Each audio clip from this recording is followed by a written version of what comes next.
வான் நோக்கி உயரும் ஏணி கொண்ட ஊர்திகள், நீர்த்தாங்கி வாகனங்கள், தீயணைப்பு மற்றும் மீட்புத் துறைக்கு புதிய வாகனங்களை முதலமைச்சர் திரு மு.க.ஸ்டாலின் தொடங்கி வைத்தார்.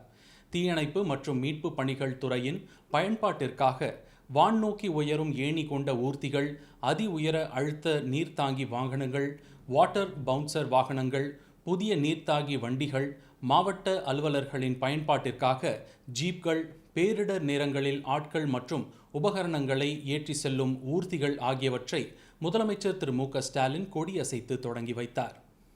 தமிழ்நாடு பிற்படுத்தப்பட்டோர் பொருளாதார மேம்பாட்டு கழகத்தின் மூலம் பிற்படுத்தப்பட்டோர், மிகவும் பிற்படுத்தப்பட்டோர் மற்றும் சீர்மரபினர் வகுப்பினரை சார்ந்த தனிநபர்கள் மற்றும் பெண்களுக்கான புதிய போர்க்கால கடன் திட்டத்தினை தொடங்கி வைத்த முதலமைச்சர் பயனாளிகளுக்கு காசோலைகளை கடனுதவியாக வழங்கினார்.